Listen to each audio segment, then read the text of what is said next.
Welcome to Dead Souls Social Club.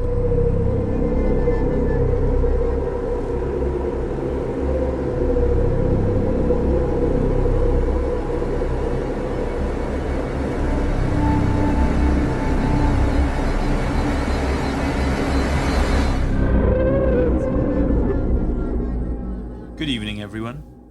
If you enjoy our show and find our research both interesting and informative, please can I ask that you consider leaving us a 5-star review on your chosen podcast platform. Something that small really does help us out a huge amount. You can also find out more about us and our work by heading over to deadsouls.co.uk and checking us out. We are a small team of 3 researchers with more than 70 years of experience between us. You can also find us and speak to us over on Instagram. Just search Dead Souls Social Club and we'll come up. So, as always, thank you so much for joining us tonight. This audio presentation contains graphic details of death, violence, and controversial subject matter. Listener discretion is strongly advised. From Dead Souls Media, this is The Sleep Pandemic. I'm Jamie Black, a researcher and psychologist, and I'll be your host for tonight. Imagine this.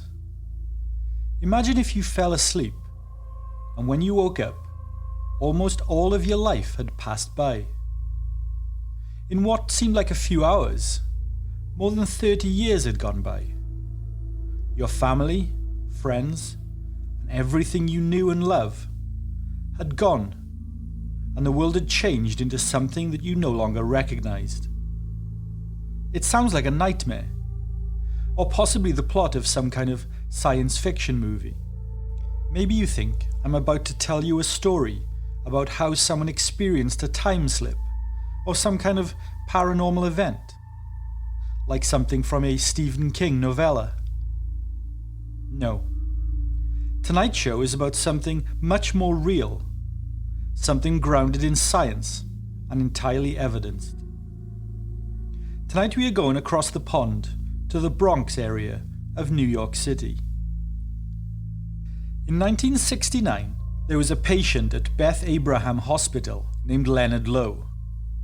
Leonard had not left the hospital in over 30 years. He was one of a group of patients who had been there since before many of the nurses who worked there and looked after him were even born. Leonard and the other patients that he was isolated with all suffered from a mysterious illness that had swept the country in the early part of the 20th century. The illness was one that had left all of them in a catatonic state, frozen inside their own bodies like human statues, completely unresponsive and immobile. For all intents and purposes, they looked dead, but they remained breathing. Nobody knew what was going on inside their heads. Their condition was new and completely baffled doctors and scientists alike. Were they conscious or unconscious? Or were they something in between? Vegetative zombies kept alive on an IV. Worse still, doctors even speculated that they may even be awake inside their own heads, yet unable to communicate, focus, move, eat, or anything else that we take for granted. Were they fully aware of what was going on around them? Just imagine that, being unable to get your body to talk to your own brain, sitting frozen solid for more than 30 years. Nobody knew what the hell was wrong with them.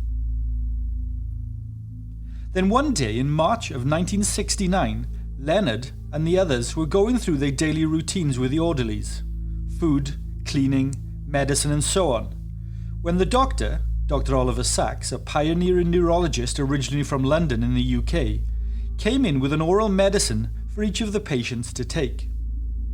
There was nothing unusual about this. They were always tweaking the medication of the patients, and the doctors would regularly test different things to try to help their condition. The nurses didn't even ask any questions as to what it was. It was just routine.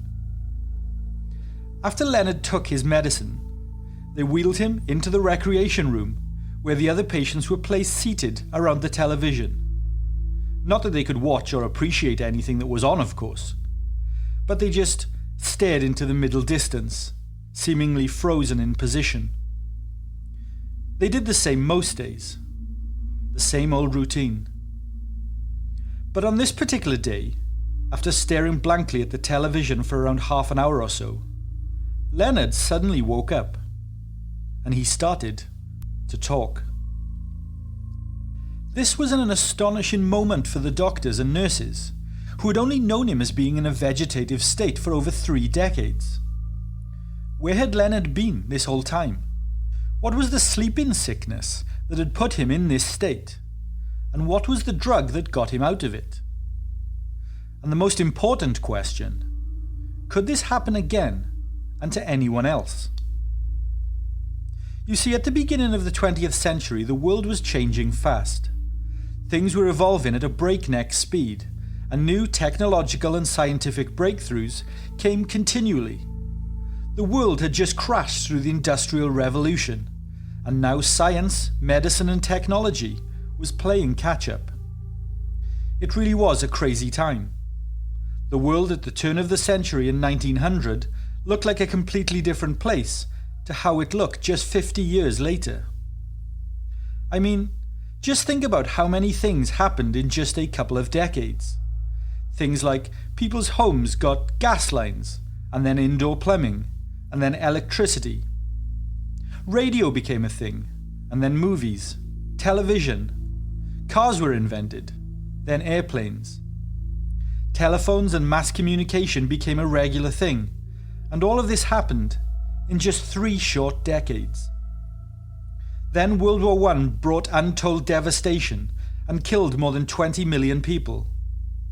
This was followed by the Spanish flu, which arrived and killed 50 million more. Just to put that into perspective, the global population was around 1.6 billion at the time.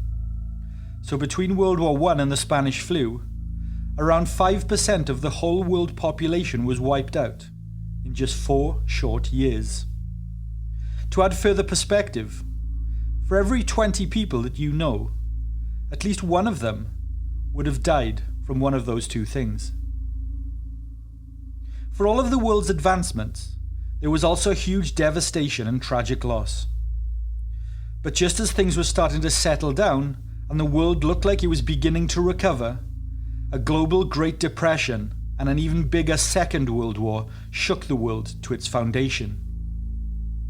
But somewhere in the midst of all that came one of the most strange, bizarre, and still to this day unexplained global pandemics of all time. A mysterious plague swept across the world seemingly out of nowhere.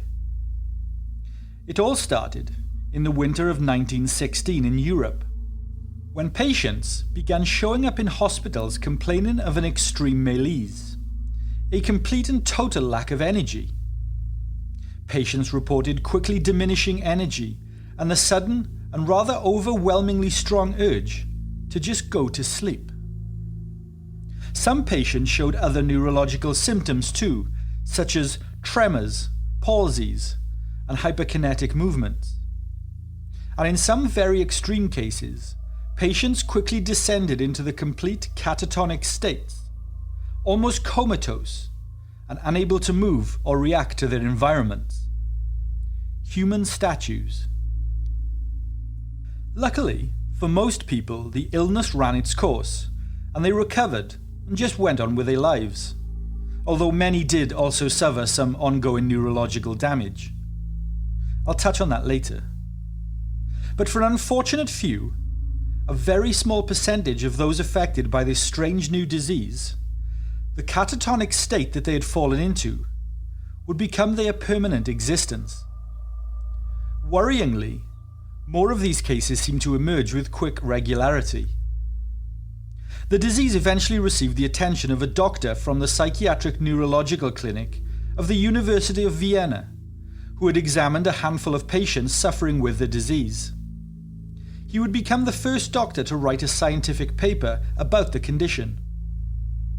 His name was Dr. Konstantin von Economo. He wrote about it in a paper published in the journal Wiener Klinik Holzenesk in 1917. For clarity, this was Vienna's clinical weekly, for all of you non-German speakers out there. It was in this paper that Dr. von Economo, who sounds like a Marvel supervillain by the way, gave the disease its official name, Encephalitis Lethargica, often shortened to just EL, or more commonly referred to as the sleeping sickness. In the doctor's paper, he detailed several different types of the disease, something that he was able to because different patients under his care were presenting a little bit differently to one another.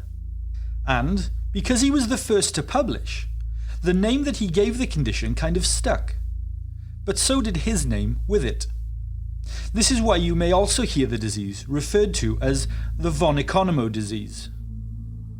He was not the last person to publish on this disease, however, not by a long shot. The French physician René Croucher was treating patients in a military psychiatric facility, and he published descriptions of the disease not long after von Economo as well. In all totality, there would be about 9,000 papers published on the subject of encephalitis by the mid-1920s. It fascinated many physicians and neurologists alike the world over, mainly because the disease baffled them. It was fairly unique, and it didn't behave like other diseases that they had seen before. They also couldn't pin down its origins. British epidemiologist F.G. Cruikshank published a paper in 1918 that listed several other epidemics that had looked a lot like Encephalitis Lethargica in the past.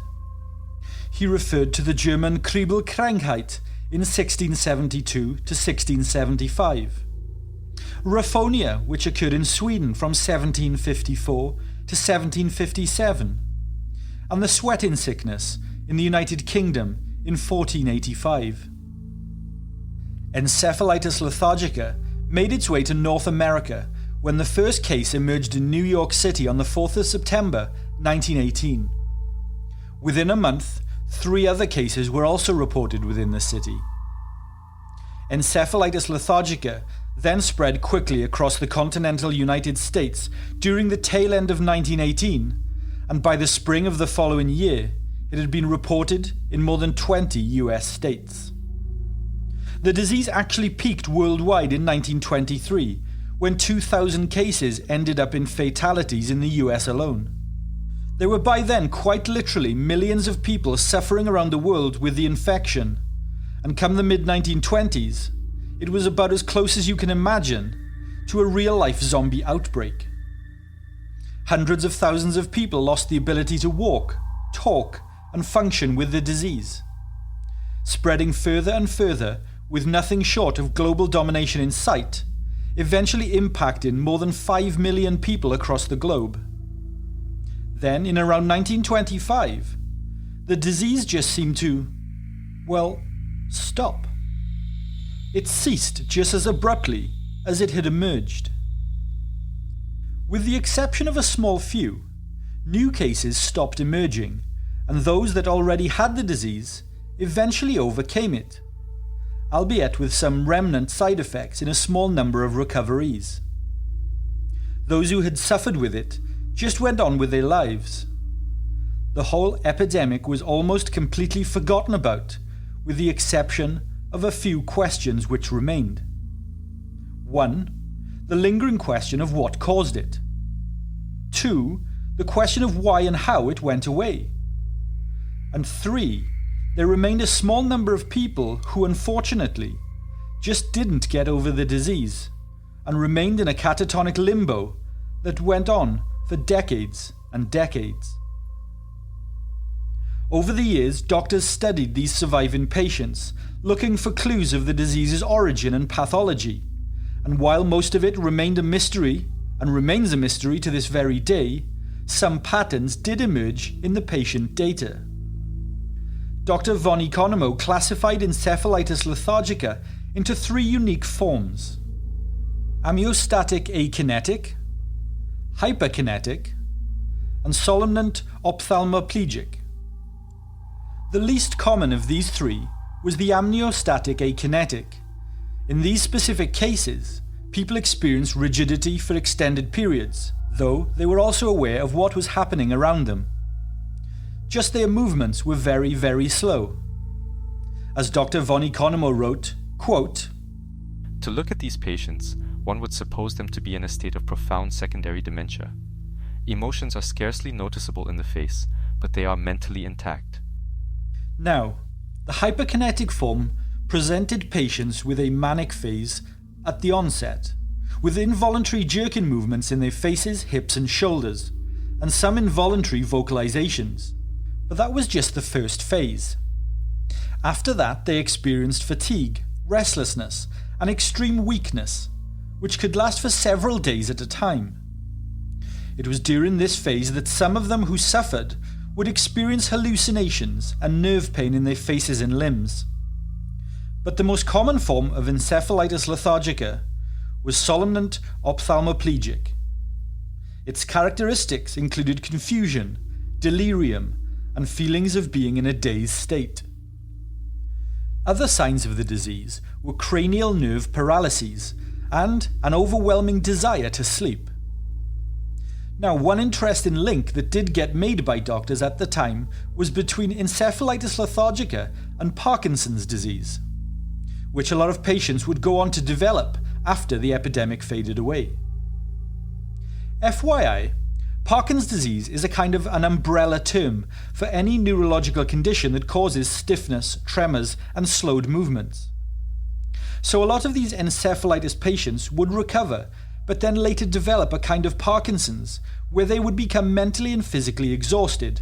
Their limbs would become rigid, their postures bent, and their walking and movement unsteady. All of this would happen over the course of a few months. This, of course, is not the same as how regular Parkinson's disease would present itself in patients. Because of this, doctors started to call it post-encephalitic Parkinson's disease, or PEP for short. Some of the differences between the two included where PEP would occur at any age, whereas Parkinson's occurs generally after the age of 50. PEP progresses rapidly and in spurts. Parkinson's kind of steadily and slowly progresses over extended periods of time. And there's no sign of what's referred to as, quote, pill-rolling tremors in PEP, which you often see in Parkinson's. For clarity, pill-rolling tremors are specific movements that make it appear like you are rolling a small pill between your finger and your thumb. The majority of these cases showed up during the 1920s, about 6 months to a year following the acute encephalitis diagnosis. Now, some studies suggest that the number of patients with Parkinson's symptoms actually tripled during this time, since there were as many PEP cases in the 1920s and 30s. Many doctors believed that encephalitis caused Parkinson's disease. Some even thought that Parkinson's would disappear completely when the encephalitis generation died out. Whilst that would have been nice, that's sadly not what happened. Whilst many of them did die out over the years, many from complications from encephalitis and many from the Parkinson's just kept going, trapped in their faulty bodies year after year, with no end or resolution in sight. Fast forward in time to the 1960s, where our story first began, where a small group of these chronic encephalitis survivors resided at the permanent care facility in Beth Abraham Hospital in New York City. Remember what the timeline is here. These patients had developed the disease in the 1920s. It was now 1966. 4 decades had passed. It was during this year that a new doctor came to work with these patients, a neurologist from England named Dr. Oliver Sacks. Sacks had just completed a residency in neuropathology at UCLA, and he was interested in exploring this and other neurological cases that he had read about. When he first arrived at the ward, Dr. Sacks described it as like entering a museum or a waxwork gallery. He would later write in his 1973 book titled Awakenings, quote, "They would be conscious and aware, yet not fully awake. They would sit motionless and speechless all day, in their chairs, totally lacking energy, impetus, initiative, motive, appetite, affect, or desire. They register what went on about them without active attention and with profound indifference. They neither conveyed nor felt the feeling of life. They were as insubstantial as ghosts and pacifist zombies. Sachs said that they were motionless people fixed in strange positions, with everyone looking completely frozen. And that was kind of a characteristic of these patients. If you raised the patient's arm in the air and let go, they would just hold it there until you moved it back down again, no matter how long you left it there for. The patients reacted like posable figures, real-life human statues. Then in early 1967, a new treatment became available to treat Parkinson's disease. It was called levodopa, or L-dopa. The medication works by increasing the body's ability to produce the hormone dopamine in the brain, which makes it possible for your brain to then effectively transmit signals down the body's neural pathways. And this is one of the things that are the root causes of Parkinson's disease. Your body stops being able to produce new dopamine, and it screws up the communication signals in the brain's motor cortex. Thus, L-dopa is essentially a precursor to dopamine. It's a chemical your body needs to create the dopamine. So by giving Parkinson's sufferers L-dopa, it would help patients to produce more dopamine, which would slow down the progression of Parkinson's symptoms. Dr. Sachs described it as a kind of nutrient that serves to nourish and replace the missing dopamine in the human brain. It's a dopamine fertilizer, if you want to place a common misnomer to it. And as there is a documented connection between encephalitis and Parkinson's disease, Dr. Sachs began to wonder if maybe L-dopa would help with encephalitis patients too. It took Sachs a few years to get access to the L-dopa medication, and of course to obtain the required permission to actually test it on these patients. But finally, in March of 1969, Sachs was able to get his hands on it, and he administered the L-dopa to them. And it worked. As soon as the L-dopa hit the brain, the patients awakened and acted normally within minutes after administration. These patients who had been catatonic or just straight up asleep for 40 years suddenly came to life as if they had just awakened from an afternoon nap. They were conscious, they were coherent, they were able to move and walk and throw balls to each other. They spoke and chatted away. It was like a literal miracle. Now, obviously these patients were super excited to be back to their normal lives, but some actually didn't handle it very well at all. They would turn violent or regressed out of this transformation. They would go back into their sleepiness states. Dr. Sachs told Fresh Air magazine in 1985, quote, "They were coming to, and they were being awakened and animated, but often in a vacuum. They were off into a world which no longer made any sense for them, which had no place for them, a world in which they no longer had relatives, friends, or anything." Think about it for a second. When these guys went into their catatonic states, the First World War had just ended. There were no aeroplanes, cars were scarce, and most homes didn't have electricity or indoor plumbing. Then just a few months after they awoke, man landed on the moon, and the Vietnam War was in full swing. Many of the patients would look in the mirror and be confused by the old person staring back at them. They didn't recognize their own reflections. Not to mention, the music and the fashion was outright strange and bizarre to them. Culture, politics, and society was entirely alien. Unfortunately, after several months of being awake and experiencing a new kind of life and getting to live again, the L-dopa began to wear off. Each dose produced less and less results. Its returns slowly diminished, and eventually the patients stopped responding to it altogether. One by one, they all returned to their catatonic states. You may have heard about this story before, or it may sound vaguely familiar to you.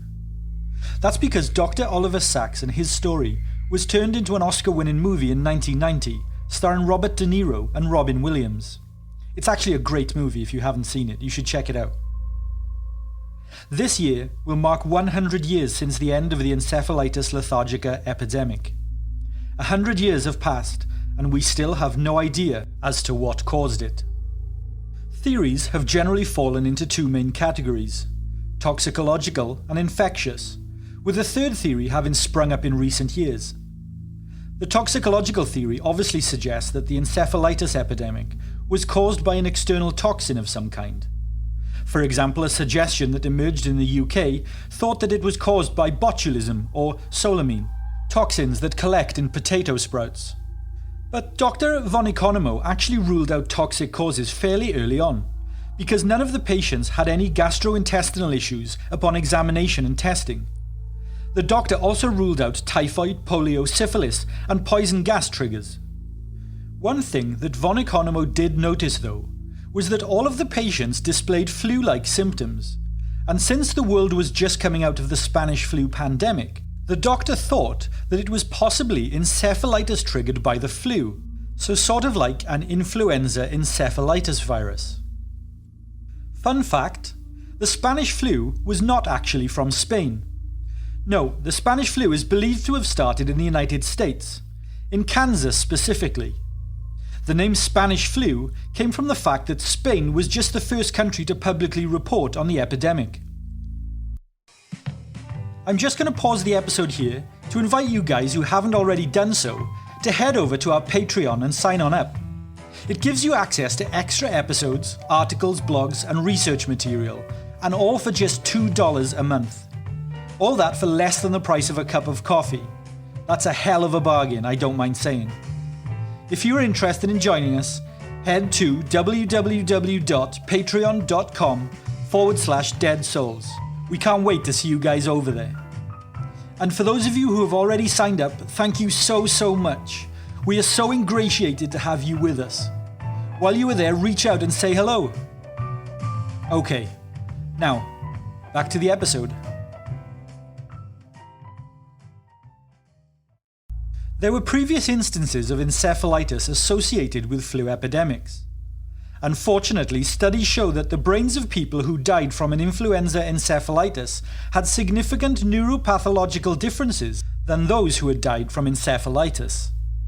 But Dr. von Economo still believed that an infectious virus had caused the encephalitis outbreak. There have been various studies that both prove and disprove the influenza theory, so it has never been proven either way. But that would also explain why the disease suddenly went away, about the same time as the influenza pandemic ended. So, I earlier mentioned a third hypothesis. It was put forward in the early 2000s, and the suggestion is that it was caused by a post-infectious autoimmune disorder. Scientists proposed that antibodies against NMDA receptors as a possible cause. NMDA is a receptor for the neurotransmitter glutamine. It stands for N-methyl-D-aspartate, and it helps with neuroplasticity. The suggestion being that the body is creating antibodies that are then attacking NMDA receptors, which in turn, to put it in layman's terms, causes the brain to short-circuit. A paediatric neurologist from the UK named Russell Dale suggested this hypothesis in 2003. He was working with around 20 patients who were currently infected with encephalitis when he noticed in their medical records that more than half of them had previously experienced a sore throat caused by a rare form of strep just prior to them becoming inflicted with the rare form of encephalitis. So, he hypothesized that these antibodies may have mistakenly attacked the basal ganglia neurons, thus triggering the chronic disease. Another hypothesis, proposed in 2012, stated that the encephalitis epidemic could have been caused by an enterovirus, or even the poliovirus. Enteroviruses enter the body through the gastrointestinal tract before attacking the nervous system. They can also be spread through the air and on contaminated surfaces, so they are highly infectious and transmittable. So, numerous theories, but no smoking gun. There are always gaps in the evidence to close the door, never providing a whole lot of answers. It's tempting to dismiss Encephalitis Lethargica as a bizarre medical outbreak from a century ago, but dismissal could be a potential calamity. Encephalitis Lethargica still emerges in people from time to time. It very much hasn't gone away, and we know about as much now as we did back in the 1920s about it. Out of the tens of millions of people infected by the Spanish flu, a small percentage developed encephalitis, and of those, a tiny percentage never fully recovered. They fell asleep and just never woke up again. Encephalitis lethargica never fully left us. It simply retreated into the shadows.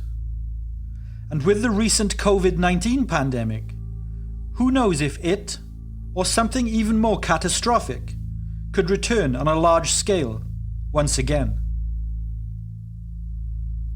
Good night, everyone. Thank you for taking the time to listen to our show tonight. Be sure to leave us a 5-star review on your chosen podcast platform and subscribe to our show so that you never miss an episode. Our shows aren't sponsored by any company or corporation, so any support you can give us goes a long way in supporting the work that we do. From all of us here at Dead Souls, sleep tight.